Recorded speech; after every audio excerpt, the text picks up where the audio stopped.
Edmund, what interests you about AI? Small Ooh, topic. yeah, big question. Well, I'm always one of those early adopters. Like I'm really quick to dabble in things, and then I think it's also my ADHD. Like finding shortcut. I don't know about you. I thrive in low expectation environments. So dabbling Mm, with something new and like being an amateur is really fun for me. Um, but yeah, I mean, at first it was just a curiosity, and then it's very quickly turned into it helping me with work. And then also like the ADHD brain, the making connections and stuff, like AI allows you to kind of follow your curiosities and connect multiple things really quickly. I think the other thing is just something that I think most people who just start out don't realize is it's really good at organizing your thoughts and organizing information. So you can dump a bunch of stuff. I do this all the time. I'll go for a walk and I'll just record a voice note. Um, I think the longest one I've done before is like an hour, where it's just like dumping all my thoughts on a topic or maybe on like a project or a problem or outlining a book or something like that.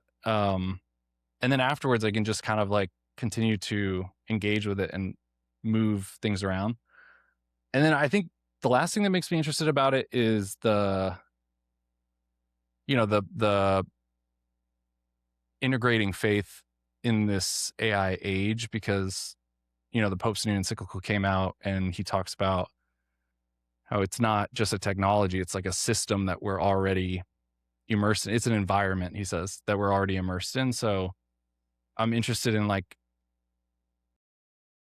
yeah, how do you answer these questions that you have over a coffee or a beer or something, where someone says either we should never go near this, or someone else says, hey, this is great. I've given it access to all my financial information. So how do I, as a follower of Christ, like navigate that? What about you? man, not supposed to throw this back on me, dude. Come on. Oh, feel free to, you're the host. You can, No, I'm gonna answer your question. It's a great question. I I'm in this weird place of a back and like as of today. What is today? Oh, today's June 1st, 2026. I'm in this place where it takes time for me to like sit with very deep topics, right? And this technology is moving so fast, and I'm so bad at technology that, like, in general, it's hard for me to keep up with the pace of what is even the internet? Like, mm, how is this even happening right now? Kinda like with plumbing and all these different, resources that humans have today, like turning your electricity on. I don't really know exactly how that process works. I press the button and there's light there. You know what I yeah, mean? I don't really know how all the crazy amount of plumbing and water just shows up, you know? Like, so some of these kind of basic fundamental things that humans have created and that are part of our day to day, I don't even really know the intricacies of how they work. So apply that to the internet, apply that to media, apply that to this new technology. I don't have a programming background at all. I know it's zeros and ones ultimately, and it's not a living entity, and it can mimic things like thinking. It can mimic things like connection, but it's not.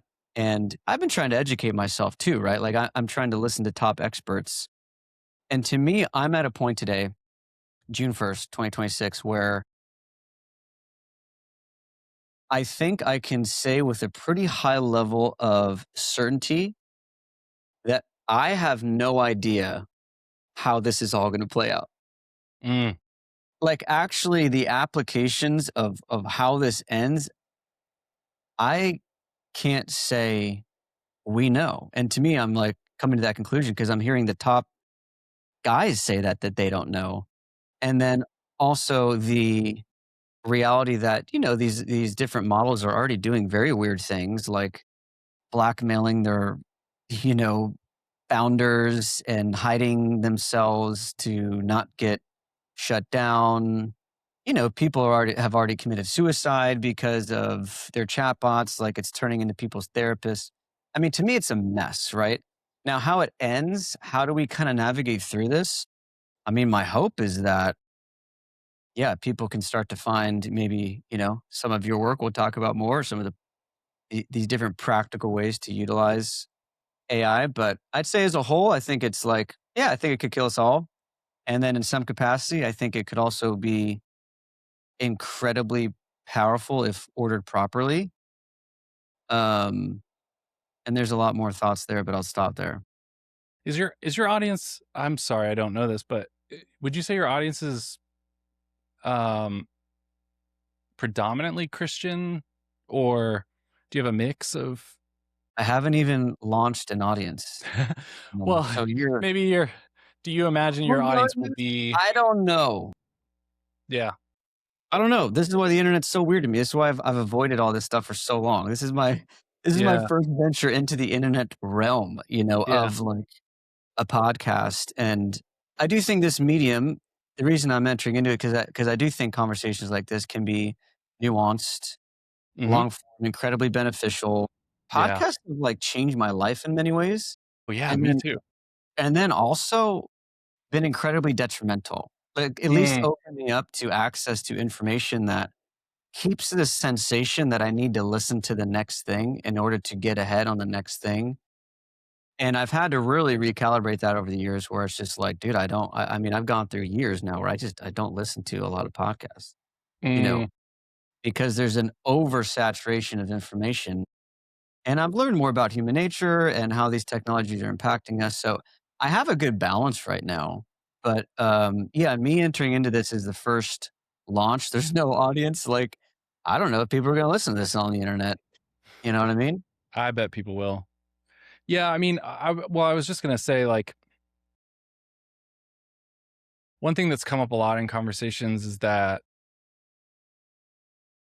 as a follower of Jesus, I think sometimes we forget that we lose in the end before we win.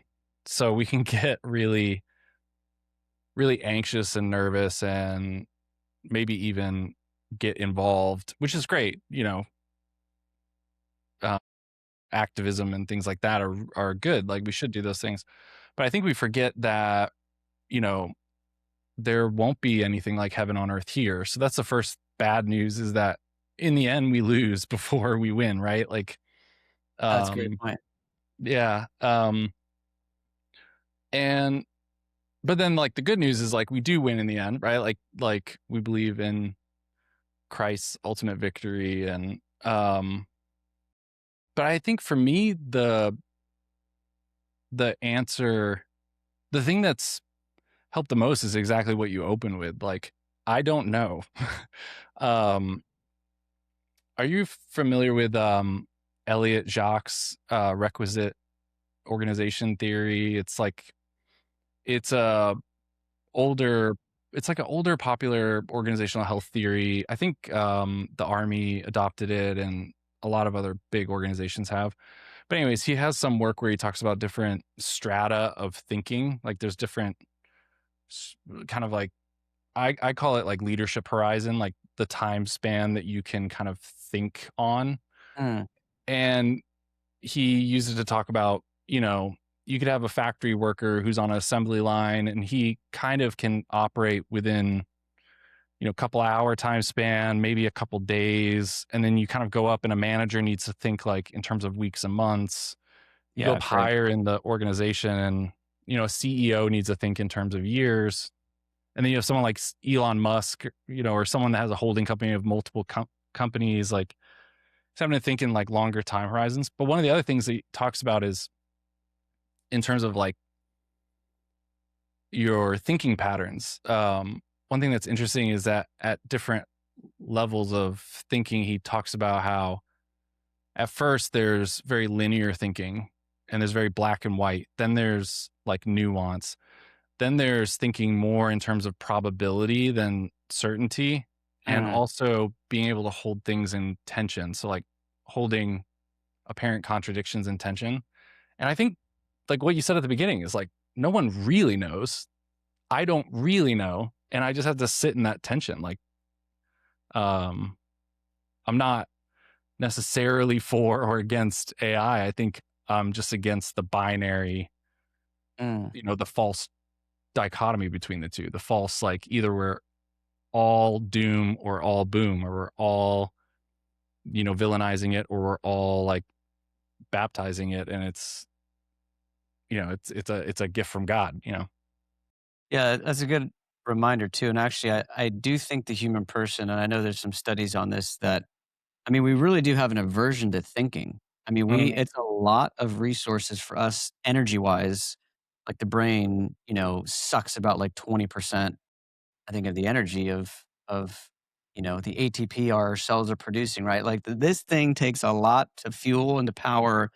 And we don't really like to live in nuance and think difficult thing. So this is part of the human condition. I think this is largely why, the social media algorithms and the different platforms that they exist create actually binary thinking.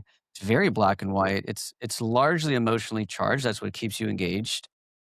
Nuance is really hard to deal with. I don't like it, even myself. And that's why it's like it's actually a kind of constant wrestling with some of these ideas of like, okay, 30% of jobs are gonna get wiped out, like, that sucks, like, that's gonna get weird. It's easy to me to start to look at the negative aspects because this was how the human brain works. This is how we survived. If Yeah. you're just like, "Ah," floating through the fields, and then, like, a bear just ate you, it's like, that didn't work, it's like a Mhm. negative emotion is incredibly helpful for survival. I do see in this realm now, it's like a lot of your people posting on these topics, specifically with AI, it's like the doom stuff Mm. because that gets a ton of hits. And Mhm. I've listened to some of these things and it's like, it's hard to get, excited about the next, I don't know, we're similar age, say the next 40 years when it seems as though we're in the middle of like the nuclear explosion, like possibility, of this stuff Yeah. going rogue, you know? And then to your point, I think it's a great point to remember as a Christian, as a Catholic, like, this is all gonna end. Mhm. Like, A AI's AI's gonna do whatever it's gonna do, and guess what? Like, it's gonna end. All of these worldly things will end. So I do think having you know, the reality of the second coming slash a biblical worldview, it definitely puts a lot of these fears in order. And I've just found it for me, it's easy to just get like, dude, sucked into a lot of the negativity about what's happening. And then you hear, right, all these young kids are booing at these, Eric Mhm. Schmidt at Google and stuff about AI. Like, there's some rebellion happening, which I think is healthy. Yeah. What do you think about that? Oh, I mean, yeah, I think it's definitely, I mean, I'm a huge nonconformist, so I'm sure if I was, you know, graduating college and some rich CEO of some huge company got up and started playing some song or something and I was having a hard time, getting a job, I would do the same. But again, I this is not very satisfying, but again, like I'm on both sides on it. Like on For the one sure. hand, I think it's good to have skepticism. I think we need young people to really examine this and not just go head first into it. Yeah. But also sometimes, often I find people will talk about some of the negativity or some of maybe more the negative aspects of AI that they perceive. And sometimes it's just a lack of knowledge of the thing. Like sometimes it's really apparent, even I'll say this very delicately, even among people at levels of expertise that you would expect them to have firsthand knowledge. Uh, Like, uh, yeah, I don't ever remember in my lifetime some type of technology like this where people are on stages talking about it, but then there are huge areas of it that they're completely unaware of or just don't have any experience in. Um, so it's man, it's tough. It's tough. There's no easy answer. yeah. A lot of my work today is a trinity of works. Okay. So, like, still playing music, Humanality and Smart Families were, diving into, helping people heal from tech addiction, right? Like from the effects of these technologies on families, on communities, on relationship, loneliness, all the things. And then my coaching business is Illumined Wellness, and that's particularly men. I'm coaching faith-based world and really trying to teach the art of living human. And that's the language I keep kind of coming back to. Like, what does it mean to be human? How do we navigate kind of these times with AI and everything coming out? By the way, like I'm using AI. I'm mostly using Claude, and it's like amazing for business strategy and like market analysis and creating like workflows. Like it's unbelievable. Like I'm not running away from this at all. I think it's funny, like in the humanity world, it's easy to be maybe seeing what we're doing, helping like young people get out of like scrolling all day and think we're like anti tech. But it's like not the mission at all. It's like, it's all been about intentionality. I think it's just helpful to start to learn some of the trade offs that new technologies bring, because this is with everything, right? Uh-huh. So Mhm. the car is a technology, the car is amazing. It also kills millions of people, right? Mhm. Just an example. In your own experience with like podcast world, you've been kind of in this for a while. Speak to me a little bit about like how the experience has been kind of over the years, like pros and then like maybe some cons, if there are any cons. Like what has kind of that world been like for you? Because the funny thing is like I'm thoroughly enjoying actually get because I'm an ADHD or two, we'll talk about. Dude, I just love ideas. Like I'm Mm. obsessed with ideas. Mhm. And we just get to talk about ideas together like today. And I'm like, what? This is so fun. But like in your experience, because I think I went on your podcast like years ago, right? Like a long time ago, maybe a couple times. Like, what has that been like? You've been doing this for a while. I mean, it's one of the best decisions I ever made for me. Now, I don't know if the same path would yield the same results for, a 20 something today in 2026, but for me it was one of the best decisions I ever made. Like Wow. podcasting, putting out YouTube videos. In terms of my career, I would say for sure. Um Personally, or maybe just like more holistically as a person, I do think it overall had a positive effect on me. Like I think uh I wouldn't be a millennial in his late 30s if I haven't wondered if I have autism. And I think like yeah, I think the practice of showing up in this capacity with certain assumptions or you know, implied rules and stuff is Mm. really helpful. But yeah, I mean, there are tons of benefits. I did a podcast for a long time that had no clear monetary goal. It didn't even really have a clear topic goal or like angle. It was just showing up and talking and following things I was interested in. So that had a lot of huge benefits. I think some of the negatives are, it's really easy to get caught up in things that maybe don't matter at the time. So like numbers, um, it can be really lonely. And then I think when you start venturing out into like podcasting in the professional world, I think there's again a really strong tension between like what's the short term ROI on this, right? Totally. Like wouldn't it be better to just spend money on some Facebook ads than to sit down and have a 2-hour conversation? Like that's constantly kind of the negatives of it is Mm.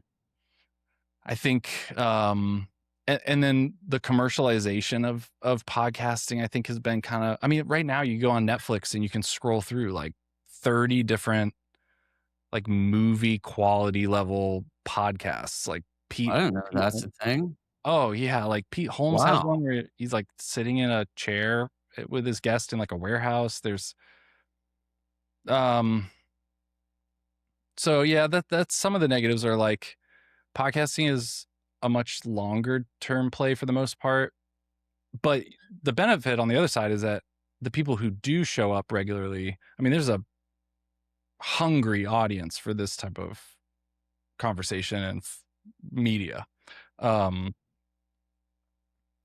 yeah, I mean, people that are listening to this probably know, like the Joe Rogans, the Bad Friends, I mean, just some of these other podcasts that, I mean, every week is just 2 hours. Some of these podcasts are about nothing. It's just people showing up and talking about what's on their mind. But there's a massive audience for it. There's people that every week want to listen in. So I think the depth that you're able to go with an audience is very different than quick edited Totally. short little sound bites and stuff. Yeah. I feel a lot of the similar tensions, like, going into this, and also, like, as a listener to podcasts for so long, like, really at the end of the day, again, I started to see enough trade-offs to where I was like, there was a certain degree to which, like, I dove into nutrition, and then sleep, and relationships, and money, and business, and philosophy, and, like, 10 years of listening to Catholic apologetics every week. It's like I found to a certain degree, I wasn't implementing as much of the content that I was consuming. Like, the amount of content that I've consumed, I've retained very little. Mm, Right? Which is, like, maybe not the point that you listen to every podcast and you remember everything they said and implement everything they do. But I have started to look, at a larger scale of time and how our time is being used, monetized. And then, like, how could you use this medium to help people in their life, like, get time back for the things that matter most, which are ultimately our relationships. Like, at the end of our life, I mean, you and me, we've probably shared this a million times, but it's true. I think it's actually a real phenomenon that people don't care about the $1 billion business they built. They don't care about how much sex they have. They don't care about how many times they went to ayahuasca in Costa Rica. They actually care about, like, their people in their life. And that's what happens when you're dying. So I'm, like, trying to look to the end a little bit and, help encourage people, like, hey, I just don't think we're going to worry about that Instagram post. Like, I just don't think you're going to worry about if you had this amount of TikTok followers. So the other difficulty is now on all these things, and I'm going to be doing this myself, is like selling products or services, right? Like, this is an amazing medium to share your work, mhm. right? And, like, how you can exchange value with people is incredibly important. And I actually think there's something, like, really in sharing, your business that can be incredibly valuable. Um, so speak to me a little bit about that. I realized I was, like, entrepreneurial in 2020. Okay, I was, like, living it, like, most of my life as an artist. I was running a band. I mean, I played music. I didn't realize I was running my own business, but I was. And, I started to question this whole thing about, like, making money, you know, and read, Millionaire Next Door, and then Rich Dad Poor Dad, and then, all this slew of kind of financial books, Think and Grow Rich, blah, blah, blah. You've been kind of an entrepreneur and a freelancer for a really long time. Speak to me about how you got into that and kind of what your experience has been. Yeah, I mean, I hid a lot of the entrepreneurial stuff. I didn't consider myself an entrepreneur for a really long time. Like I Wow. really hid it. Especially when I was working in ministry in the church. Like I was a youth minister for a long time. I haven't said this much publicly, but it all really started in college. So I first went to Georgia Tech to be a biomedical engineer because I wanted to make a lot of money. And also I wanted people to think I was really smart. I was insecure about like wanting to just get into the best college. I mean, I was in high Yeah, school. I yeah. didn't um and I remember going to the Barnes and Noble bookstore. I had recently a pretty strong like reversion or conversion. And so I was really passionate about my faith. And I went to the Barnes and Noble bookstore and I just kind of realized in that moment that I freaking loved bookstores. Like, and what was kind of interesting for me that I think set me off for the rest of my life was finding the Catholic section. I was like, oh, thank God. Like, there's Scott Hahn books here. And then finding some of the books that I needed to buy for like, you know, Gen Chem or whatever, I don't know, organic chemistry. But then also finding the business section. So I found this was, I think, around the year that it came out, but the 4 Hour Work Week by Tim Ferriss. Oh, yeah. there was also a sales book. There was some type of really thin sales book.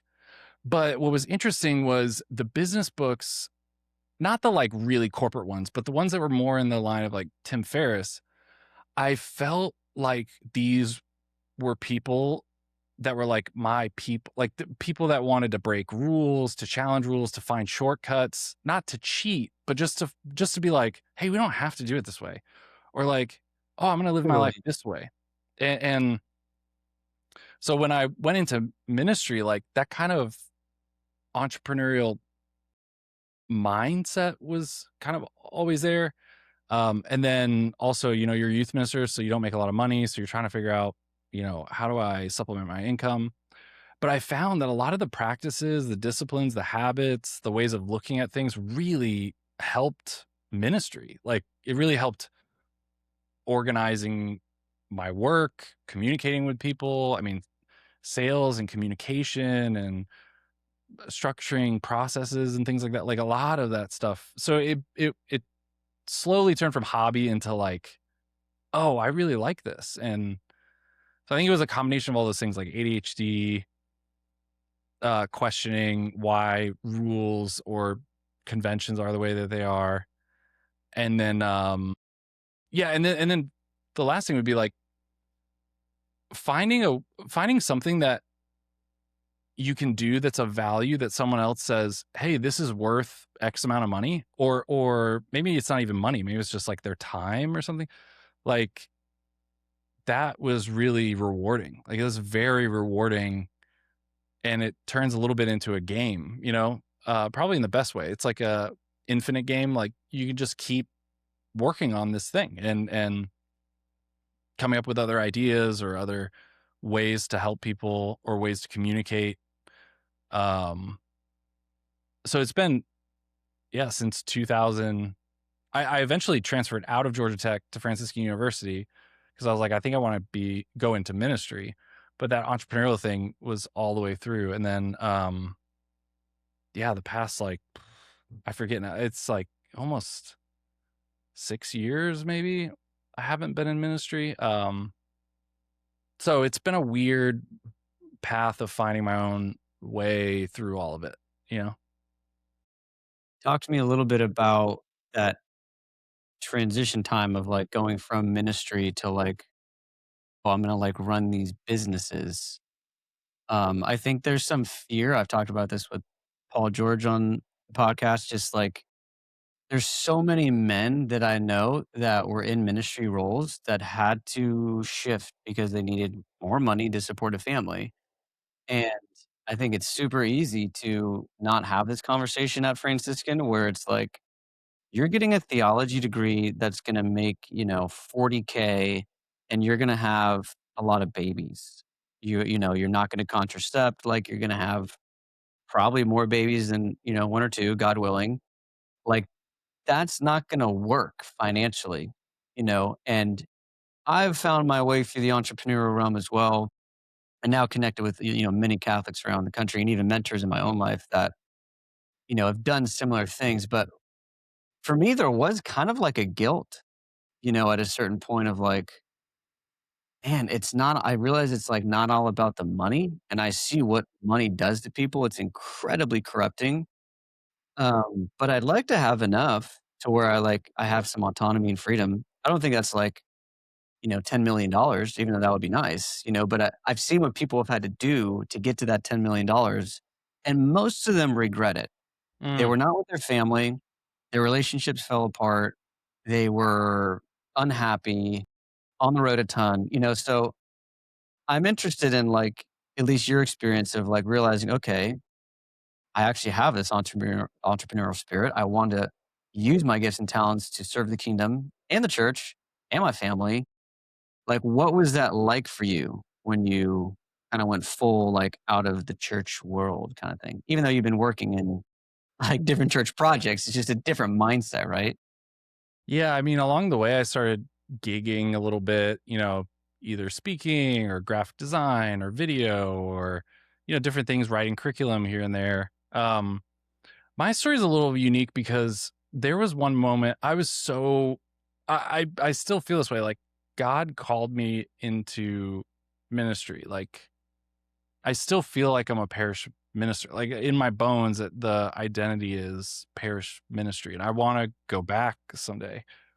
But I remember there was one moment where my coworker in my department, she said, "If God called you out of, if God started telling you that you should no longer work in parish ministry, would you listen?" And I was like, "Shit." It's like, oh, I think the honest answer is I don't know if I'd even hear that message. Like, I don't know that I would listen to that because I just loved it so much and I felt I couldn't imagine doing anything else. And so there was that combined with at the time, like around COVID, towards the end of it, I was getting really, really frustrated with the leadership at the parish that I was at. I didn't feel called to leave the parish though, like the parish community. Yeah. I was really frustrated with the leadership. And so I was like, man, maybe God's calling me to just step back for a bit. And then the, yeah, so there's like a few of these factors that were going on. So a bunch of things all kind of happened at once. Also had around it, like things were getting progressively worse in the home life. Like I had a very, very difficult marriage. And then like a year after I left parish ministry to start an agency, like a Catholic agency. I was doing Catholic marketing and social media and content and stuff. Around a year after, my the person I tried to commit marriage with, just like abandoned the marriage and was, so like that was a huge crisis. So it was freaking tough. And Yeah. so, I mean, yeah, it was all very, very tough, but I don't know that I would have, yeah, like it was just kind of like sink or swim. And at that point, after that happened in my personal life, there was no going back because now, due to, circumstances and like the way things were shaking out, like I couldn't afford, like there was no parish that could afford me. So even if I did try to go do parish ministry, in order to keep up on everything, like I would have had to supplement like crazy. So it was just like a lot of trusting God and letting him completely destroy me in a lot of ways. And I think I'm still recovering from that. Like Mhm. I'm not like a massively successful business person. Like I think it's Yeah. just I remember this has happened again and again, and I think people should hear this. Like when you first start trying to do stuff like entrepreneurial things or business things or even freelancing, people love telling you, well, like 99% of all business ideas fail. And I realized one day, like, I just, I realized that this was something I really loved doing. And I realized, like, yeah, that's one way to look at it. If you're just thinking about only doing the one idea that's going to work and that's it. But if you're like, this is a thing I like doing, this is a thing I want to do, you can have 100 business ideas that fail and have one that succeeds. Like I won't ever fail because I'll keep trying. Like I won't I'm like that's fine that 99% of business ideas fail. I have you're probably the same way. I have 20 business ideas a week. Like that 100%. The AI thing actually doesn't help because I just yeah. like create a new business like every other day, and then it's like, actually, no, that's too much work. I can't. I need to do these other ones first. Yeah. Yeah. Yeah, so I think that's the big part of like overcoming that challenge is realizing that just you're hard-headed enough and you're convicted enough that no one's gonna really, talk you out of it, or no one's gonna yeah, I mean, I guess, yeah, I don't know how else to describe it other than like if people's opinions or people's pushback or whatever is stopping you, then maybe, yeah, maybe it's not a good route for you, you know? Like, um, because it has to come from deep inside. You have to be like, this is what I'm doing and I'm gonna figure it out.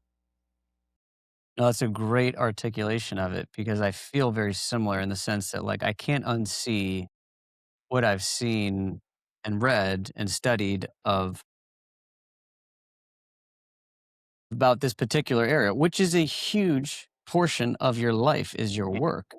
There's Mhm. a guy that, I'm buddies with now, he's close to here in SoCal, Nicholas Leone. He runs a company called The Business Bible, and I'm learning a ton from him just on we have plenty of this in the Catholic world too. I just don't think we've articulated it that well. But, this whole idea of like work life balance and you have differing views on this, right? It's like one side's like, your life is your work. There shouldn't be a work life balance. Like, that shouldn't be a thing. You should just love to do your work. And that's the balance. And then the other side is like, no, like you should definitely have some separation there and prioritize, different realities. And that's incredibly nuanced and complex, like, just to unpack that idea, because some people don't have the luxury of even the option of work-life balance. Mm, They have to work 16 jobs to just survive right now with kids and families, and, like, most of those conversations, I realize, don't apply to most people. Like, most people are trying to just survive and pay their bills, and it's something like, I know Dave Ramsey's, work has done a lot on this, but like your average American, is in thousands of dollars of debt. And, you know, there's so many roadblocks to this idea of articulating work life balance or letting your life do something you're passionate about. And for me, like doing music full time, I was very passionate about it. That becoming my work and my lifestyle was like incredibly toxic. And actually, I would say turning that into a service that I monetize because you have to make money. Actually, really, I lost a lot of the joy of music from that, and I've mm, seen it happen to a ton of people as well, right? yeah. So, I can't also agree with the idea, do whatever you're passionate about, because I did that, and at least in my instance, it actually, like, really made me kinda resent the thing that I started doing. Mhm, Um, but your point is so good when you shared that, like, you're just gonna keep doing it. Like, you're not gonna give up. Like, I feel a very similar thing. Like, if all the things I'm doing don't work out, like, I'm gonna figure out some other stuff. Like, I'm interested in plumbing. I actually think it's kind of a cool business. Like, it's making bank. Like, mhm, AI is not gonna take that out, you know? I've mhm, already whipped up some fun little AI plumbing businesses, don't think I have the capital to pull that off or the skill sets. But, like, I'm gonna figure it out, mostly because yeah, I've gotten a taste of this, and I wonder too, and I wanna know what you think about this. I for sure have ADHD. I've never been, like, clinically diagnosed, but I 100% have it. Do you think the entrepreneurial endeavor is simply a result of our neurodivergent brains? Like, we just have higher risk tolerance, more creativity, charisma, these things that naturally are just easy for us. Do you think that's part of why we've been attracted to this type of work? yeah, I forget the study, but there was some study they did where, like, a high percentage of entrepreneurs or people that Yeah, are yeah. self-employed, they have ADHD. That doesn't mean if you don't, that you couldn't do it. And it's such a broad thing we're talking about here because there are so many different ways to do this. I mean, you could take out a loan and open up a laundry, business. You could just start freelancing. You could start driving Uber. There's so many different versions of this. But yeah, I think for me, that was a large part of it. And I think it was a combination of necessity, possibility. There's like you kind of see a possibility to do something or you want to try something, and then there's that quick little loop, right? Where it's like you take one step out and then there's like a quick reward. I mean, you talk about this a lot. I mean, I know you know a lot about this, like that dopamine of like, Mhm. oh, well, I could put text on photos and I could like put those on social media and then, and I remember way back in the day that was like a novel idea in like the Catholic social media world. I remember starting to do that and then it's like, oh, this thing got 1,000 people liked it, so it's just like that little testing loop. But yeah, for sure, I think ADHD. The other thing is, I think people, this is gonna be really important in the AI age, is, like, people who naturally are disposed to be intrinsically motivated as opposed to extrinsically, which is much more, the public school system, right? It's like, sit down, do this thing, spit out this answer, or in a job where it's like, we're going to pay you this money, you sit in this place, you do this thing, you leave at this time. I think people with ADHD are just people that are naturally kind of push against that, want more autonomy. I think they Oh, yeah. also gravitate towards this type of work. Yeah. What do you think? I am more and more appalled by how our education system works in general. Yeah. Like, I think about my childhood of just sitting as a crazy little ADHD kid, is trying to sit at a desk for an hour and listen to someone talk, you know? I did very bad in school. Hmm. Like, I kinda till 8th grade, I was a straight A student. In high school, I started smoking weed and doing drugs and partying, and, like, that didn't help, you know? And, sin just wasn't actually super helpful in my, human flourishing. So, fast forward to Franciscan as well. I did music theory for 2 years, and then I transferred to Franciscan.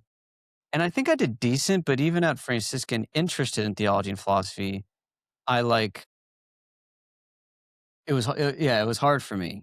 And then the funny thing is, like, after Franciscan, I mean, I have read more and studied more the last 10 years Mm, than, like, all of my schooling combined because I got interested in certain subjects, and with how my brain is wired, like, dude, I just go deep, and I, like, ferociously read, and I get obsessed, you mm, know? mhm, And it's taken years to be obsessed with quite a few different things.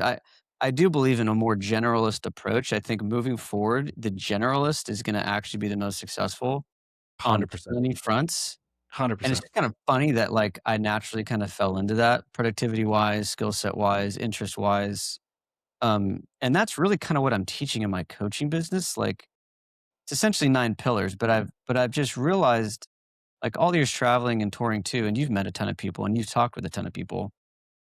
There's so many different aspects of living that, if you're just taught how to make money and make a lot of it, like, dude, if you haven't focused on your mental health, like, that's gonna get really disordered or your spiritual life.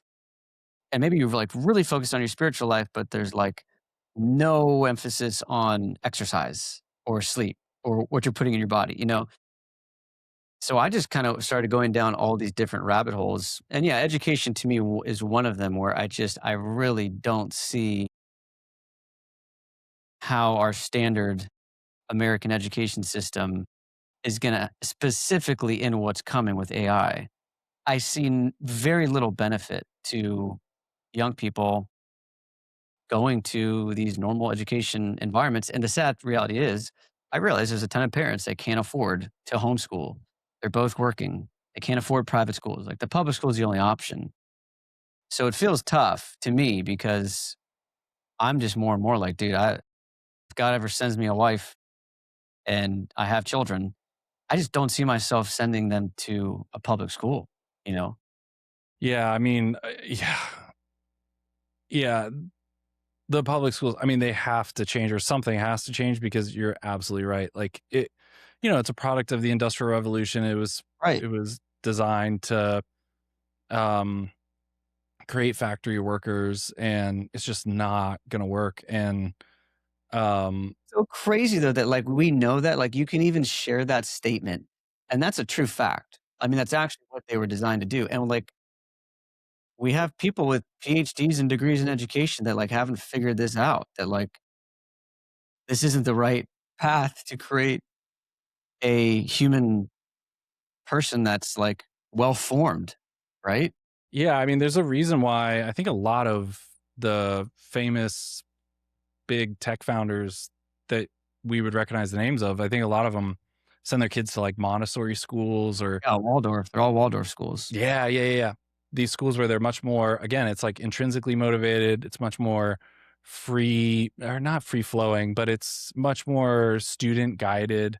Um, I mean, I've thought about this a lot. Like, what would I tell friends that have kids in public school but can't afford anything Mm, else? I think the biggest thing is just, again, this is a very entrepreneurial mindset, but I think the biggest thing is like, I've always been this way, but the biggest thing is like helping them understand, like to take a step back and get perspective and just go, like, look, like this world that school is trying to propose to you, like the structure, the frameworks, the architecture of the world that an institution is trying to push on you, like all of that is sus. All of that is potentially just made up. And so nothing that is the right way to do something. Like all of this is made up by people. So just taking a step back and going, look, I want you to do your best. I want you to try to make good grades. But at the end of the day, like the grades don't matter. The things that are going on, like you're a person standing on a giant rock flying through space. You have to eat and drink water. Like, you you have put it people who like love that, you. yeah, it's pretty wild. Yeah, yeah. Like, and so um those are some of the weird conversations I have with my kids where it's like, yeah, I'm gonna hold you to standards and like there are consequences of things, but like I think it's helping kids understand that at the end of the day, you know, like I've talked to my kids about this, like, hey, at some point you're gonna be on your own. Like, I'll always love you, I'll always believe in you. You should believe in yourself. But like if you want to get straight F's and just not listen to me, like at some point you're going to be by yourself. Like you're going to be on your own. And so what do you want to do? What do you think about this? Like how is this going to serve you? How is this going to work out? So, um, yeah, like helping kids understand, I don't know, just kind of see through the matrix a little bit, like kind of understand what things are in relation to what's really important, you know? Yeah, that's super helpful. And I think that's what's like difficult is that there's just so many different humans with so many different experiences and lifestyles and upbringing and wounds. And you referenced a little bit of your launch into the entrepreneurial space and during that time with your relationship, how has like the mental health journey for you evolved? Like what has that been like? Like are you speaking about this stuff more? Like Yeah, 'cause you went yeah. through some deep suffering that, there is a lot of people that I'm talking to that have been through similar things. I mean, Mhm. this is happening a lot in faithful, Catholic marriages. So I don't know how much you want to speak to that. I'd love to. But whatever you want to share there, I just do think that there's something really powerful about being able to vocalize some of this stuff and even to be able to see your own journey. Like I've obviously been kind of we've been in and out of each other's lives here and there, over the years. But like to me, yeah, I would just be interested to kind of hear how even when I say mental health, there's almost something even off in that, right? Like we're not dualists, we're not Cartesian dualists, right? Like you're a body mind composite, right? You're a hylomorphic being, right? So the mental health isn't just this separate. Like your brain health matters, your mental health matters, your body matters. All these things are connected. So I guess your whole person is maybe the better question. Like how has your whole person health been since that time? And share whatever you like. Yeah, I mean, the the most helpful framework for me, like a huge for my understanding my background and weaknesses and gaps and things has been attachment theory, anxious versus avoidant attachment, that kind of stuff. That was huge. I mean, by the time everything came to kind of like the worst parts of it, you know, I had by that point like 2 years of experience in either like couples therapy or in individual therapy, like Yeah. mostly with Catholic counselors or therapists. I don't know the correct term, but so I was like familiar with all that, but going through the process of a divorce, I mean, yeah, for me in particular. Now, I don't know if everyone, I don't want to say like for everyone it would be the worst thing in the world, but for me and my particular wounds, my particular background, it was worse than dying. Like it was, I remember there were days where it was like, yeah, it was like, yeah, it was almost as if like suicide would not, like I doubted if suicide would even work. Like would it would even like help. Like Mhm. it's just like that level of pain where it's like in my being pain that I couldn't even imagine like not living anymore, getting rid of it. In some way, I was like afraid that it would just follow me. You know, like it was that level of intensity. So So, deep. but the other thing was like, had never had a doctor look at me and say, "Yeah, you have ADHD." I didn't. That never happened till like a year after. Wow. Um, so looking back on it now, I'm like, oh yeah, it's obvious. Looking at one or two of my kids, I'm like, oh yeah, because it can be genetic. So Yeah. anxiety and ADHD, I've heard they have a really high comorbidity, like they go hand in hand. Did not realize I had really intense anxiety and social anxiety and ADHD. And so yeah, it was again, I was forced into this kind of process of becoming something different or being forced to become something different. And I think for me, two really big things that are related. For the longest time, I was very, very anti-medicine. I was fine with like drugs, like antidepressants or Yeah. Adderall or things like that. Yeah, I was very like I was fine with other people taking it, but I was like, I don't want to. I always had this weird idea that if I ever was stranded on an island for a long period of time, I didn't wanna have a bunch of stuff that I was gonna be detoxing from and relying on and, you know, like, that kinda I mean, I scared me. totally get it, but it's a funny analogy to like, that's what you're correlating this to. Yeah, I don't know why. Um, It's like, the dude, are you same going on ships a lot? Like, are you close to islands frequently? I mean, you're in No. Dallas, from my understanding, so No, no, but I don't know. Maybe it's a man thing. It's like I just wanted to always be prepared or something. I don't know. for It's sure. just like, well, you know, to over spiritualize it, I think it was this sense of like, if I got on those things, then I might over time lose a sense of like who I am, and then if I was in a situation where those things were taken from me, what would happen if all of a sudden I'm suddenly back in this other thing that I don't recognize. Like I become this thing that that I haven't trained or this thing that I'm not familiar with or this, you know.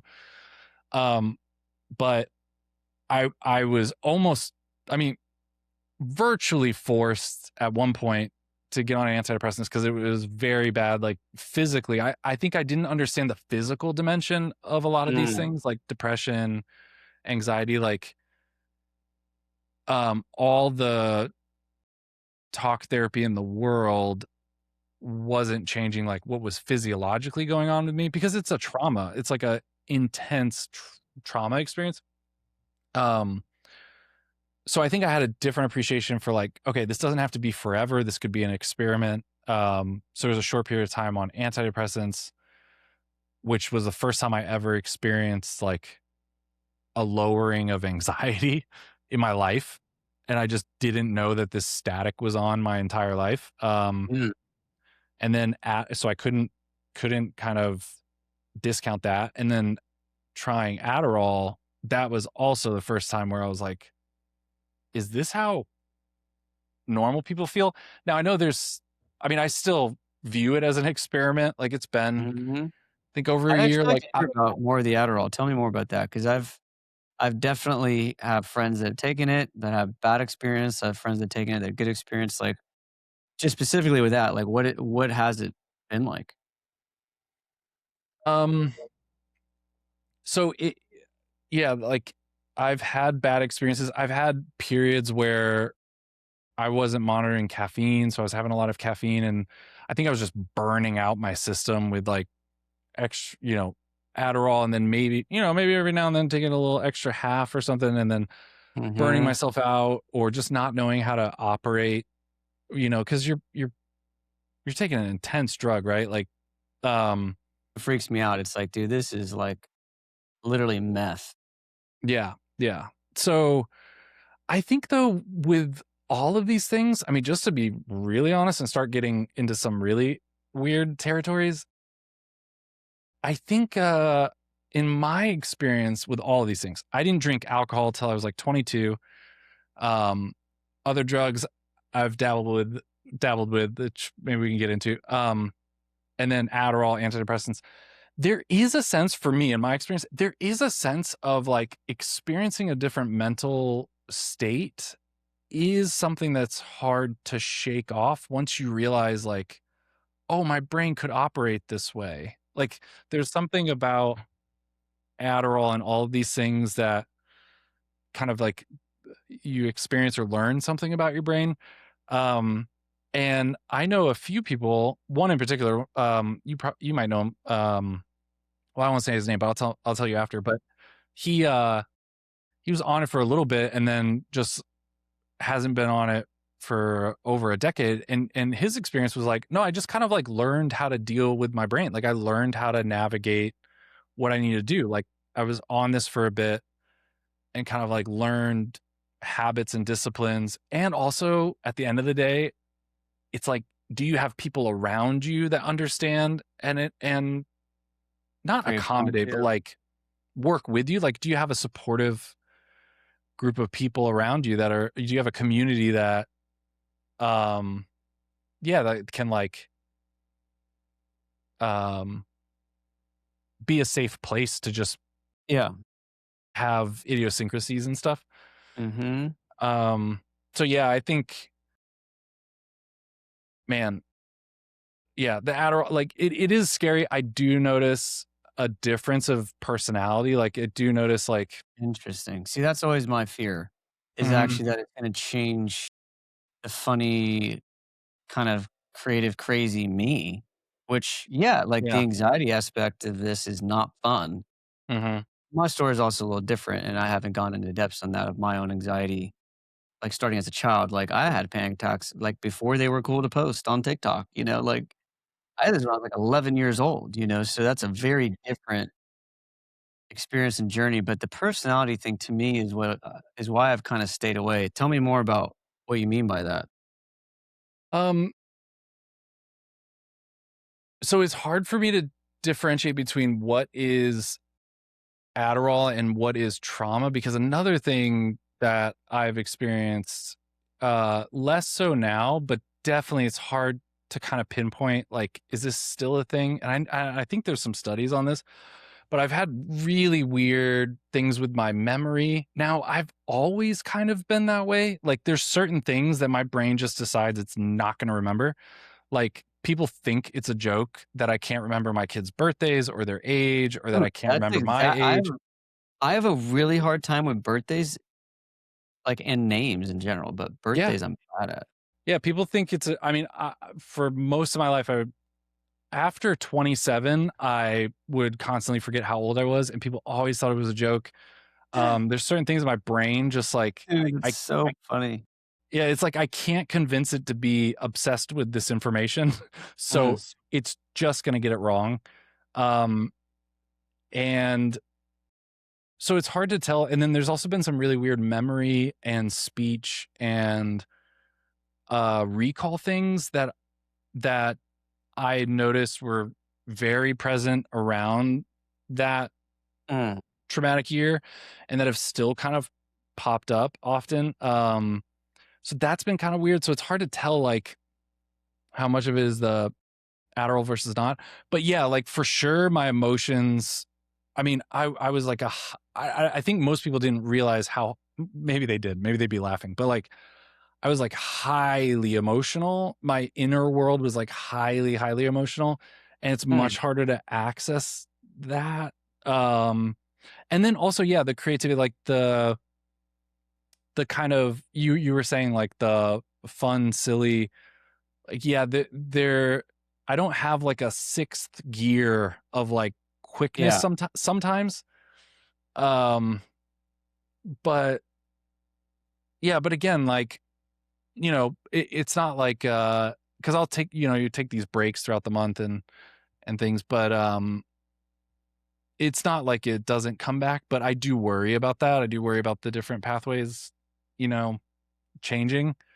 yeah. Um, but for me, it was like again, it was like an experience of oh, this feels more like this experience feels more like how people describe stereotypical men. Like I can choose That's to just let hilarious. this thing not bother me. Like I could choose to just not have an emotion right now and save it for later. Yeah. Or never think about it again. Yeah, or just never think about it again. Um, so those things were different. Ugh. And again, not to get too deep here, but like it really forces you to go, well, what is my personality? Like how Mm, fluid is it? What parts of it do I really believe are me? Like what parts a lot of journaling really helped with that. Like what parts do I actually believe like Christ created me this way? yeah. And what things are just masks? What things are just bugs? you Yeah, know. I think this is why, honestly, like, I'm doing a lot of IFS work, internal family Mm, systems. I don't know if you're aware of, like, parts work, mhm, mhm. psych and Dr. Greg Bottaro, like, dude, this stuff is, like, rocking my world on, Yeah. like, so many levels, and I do like, this is really a lot of the work I'm trying to do in this space with people. I had Bobby Angel on, and we talked about this pretty extensively, but there's so many analogous,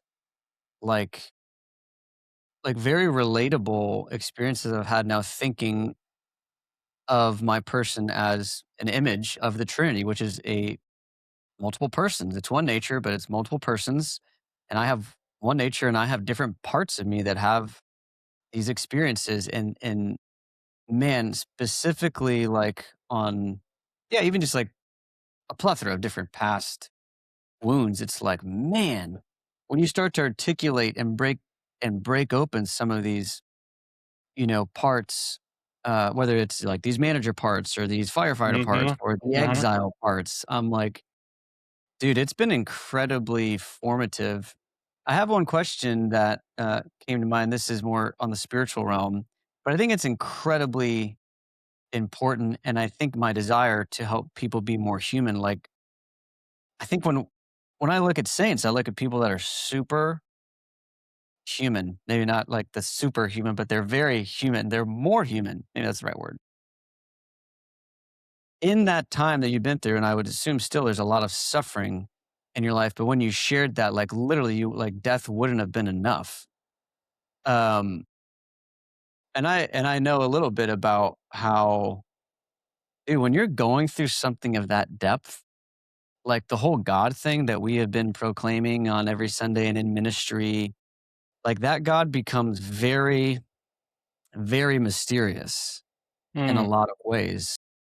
What is maybe a few things? It could be one thing that you have found maybe as you've gone through this suffering, particularly in your relationship and in your family and your personal life, like what has God been teaching you through this that you didn't expect to find out?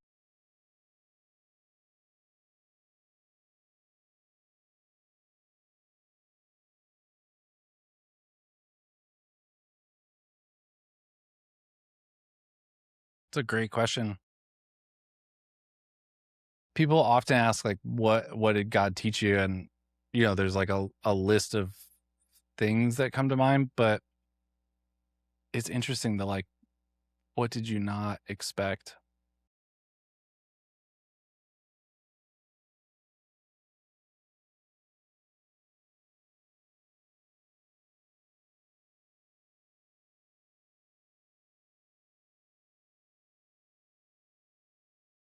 The first thing that's coming to mind is like I didn't expect how much of the things I understood intellectually and even things that I thought I understood and believed at a deeper level, like I didn't expect that so many of those under heavy load would give out. Like if you would have talked to me before everything, I would have said, yeah, I believe these things. And like, yeah, I have a humility that I'm not perfect and I might not have the biggest faith, but like I believe these different things about like my view of reality in the world and God, like I believe all of this. But there were aspects of it that there's like a different there's a different type of belief that comes from,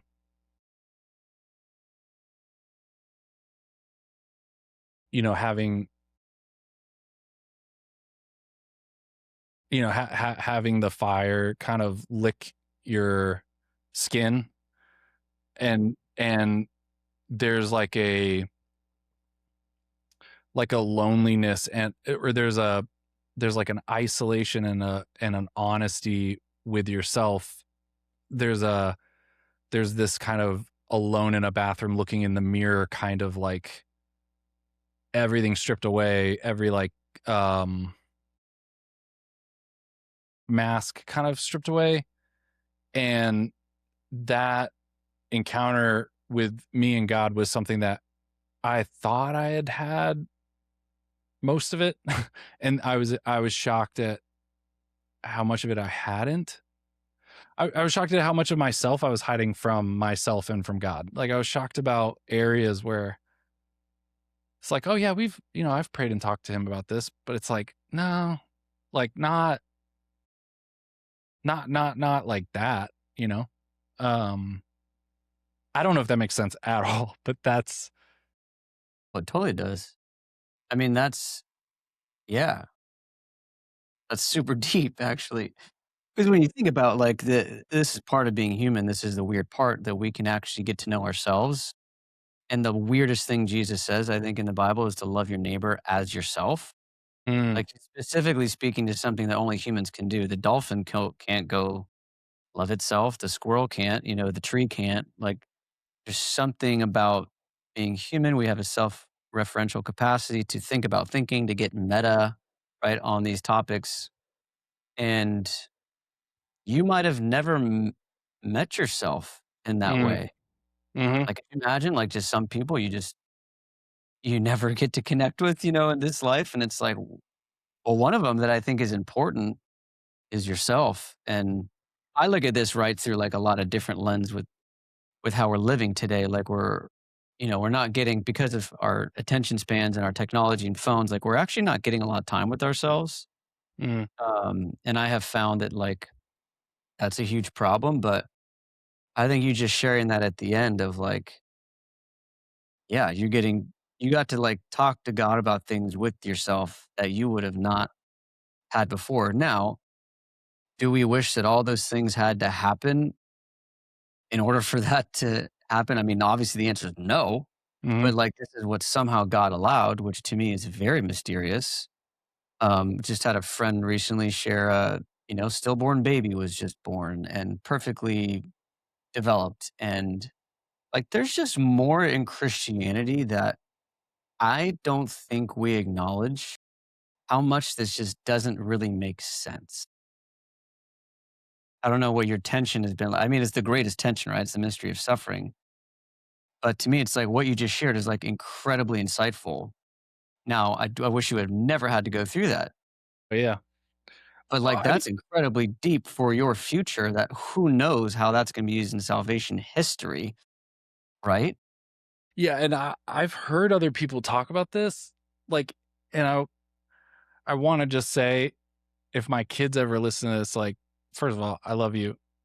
You're looking good, but, it's a weird thing to say because I would undo it just to save them from any amount of suffering that Totally. they experience because of this.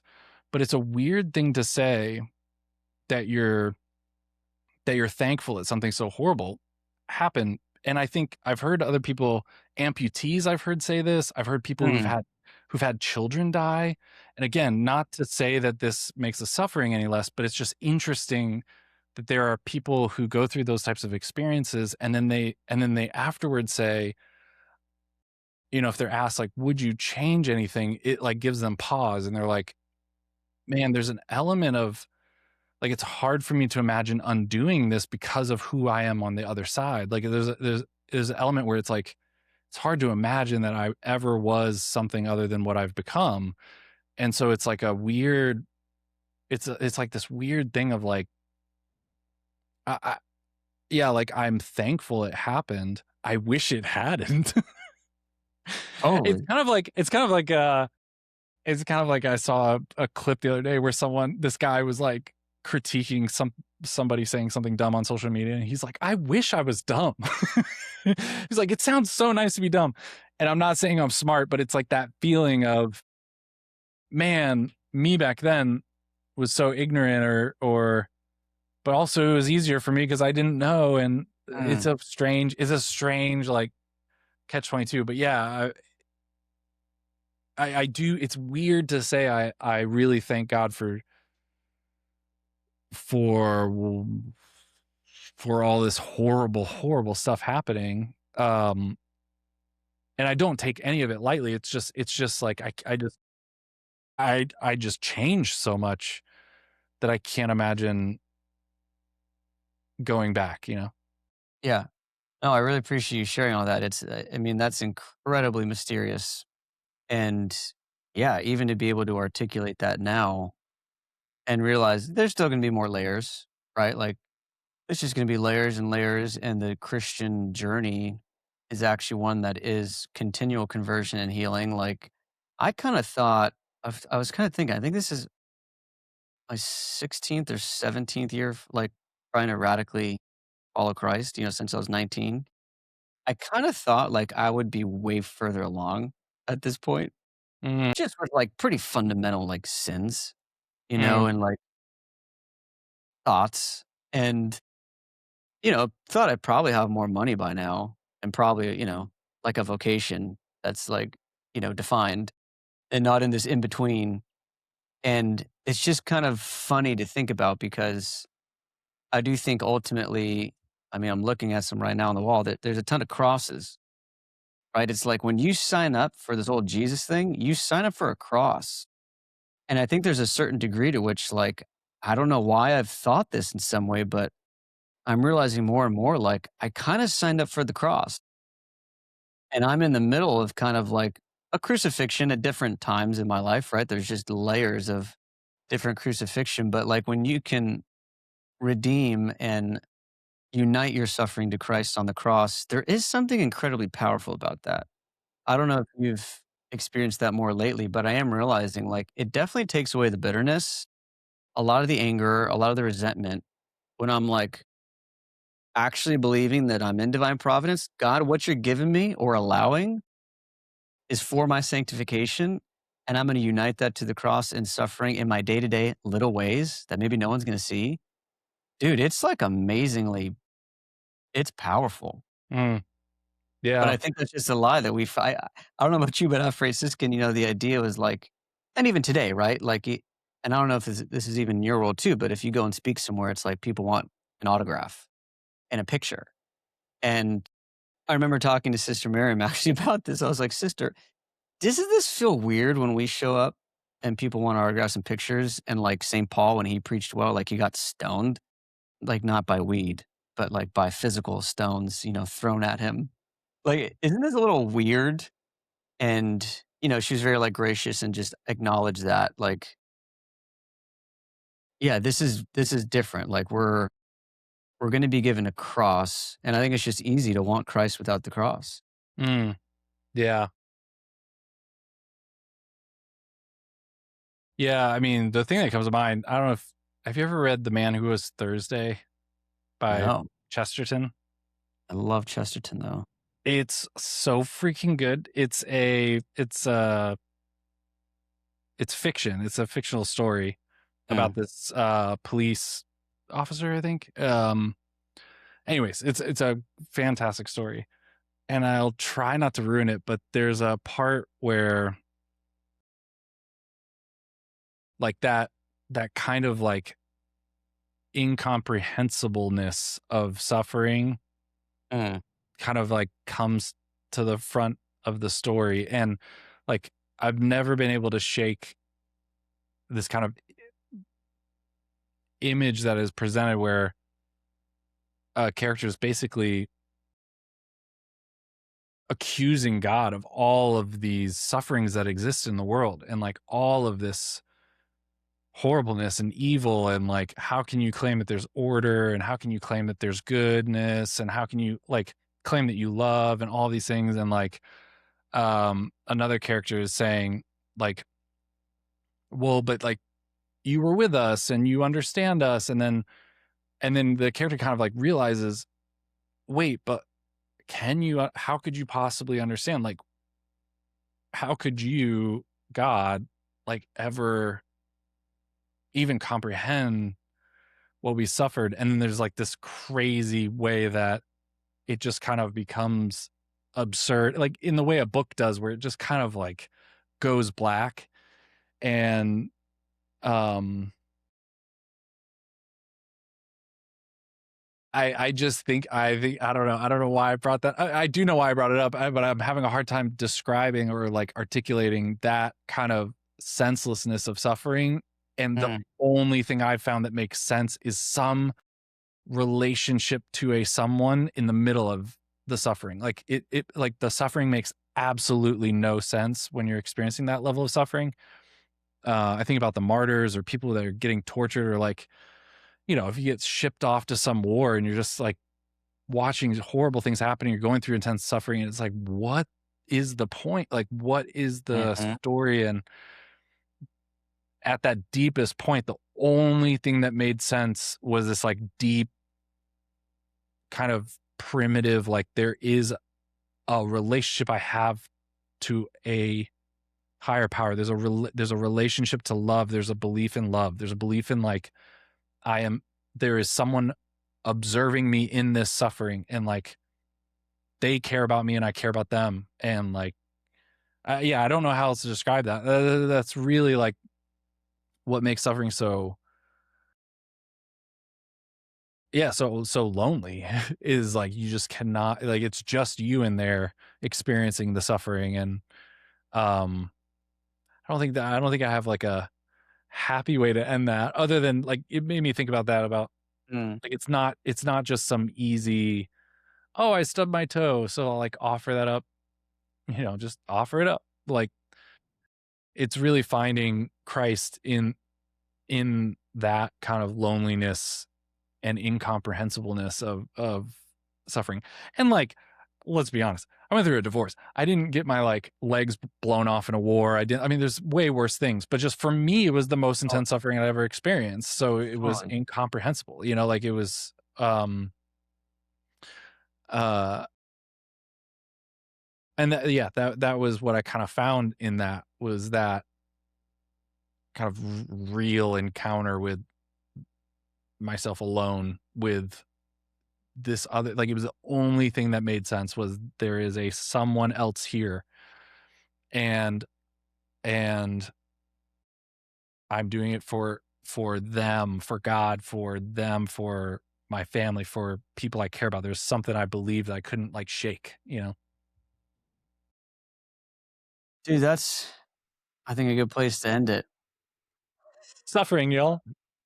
Well, but actually, like, to me, it's like you started with this idea, with AI, like how it's like, well, there's gonna be no utopia here. I think the whole idea that all these data centers and AI doing all of our work and creating this utopia, like, I just don't see it. I don't think that means we don't direct these things in the right way, and bring order and structure and accountability to all of these different technologies. But, like, ultimately, you're someone, at least in our worldview, right, is revealed in a trinity of persons that you can somehow, like, talk to. and relate to. And, Christ did feel forsaken on the cross. He yelled it out, like, Lord, why have you forsaken me? Like he does get us. Um, what would maybe be like one word of encouragement? I think we covered a lot of like really interesting topics, but also like really diving into this human part of like going through the nuance and questioning and mystery of suffering. Someone's going through like something really difficult right now. And, I actually think how you articulated that was very encouraging to me. That wasn't actually like depressing at all. It's like so easy to forget that, at least in our worldview, again, like God is present to us. He won't leave his presence. Um, Maybe what would be just like one more word of encouragement to someone that's like in that kind of moment where they're not on the other side yet, where they're thankful, where they're kind of at the moment where like I don't even see a possibility of ever being thankful for this. Like, what would maybe be just like one word of encouragement to them?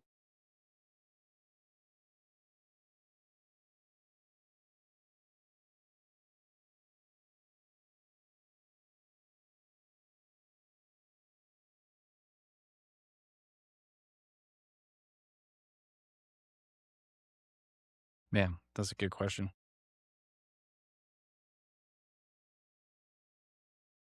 I appreciate your pauses, so don't be afraid.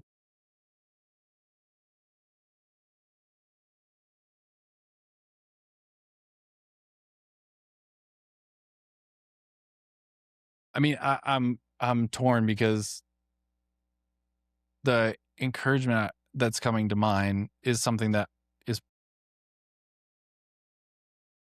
probably colored by what I needed to hear.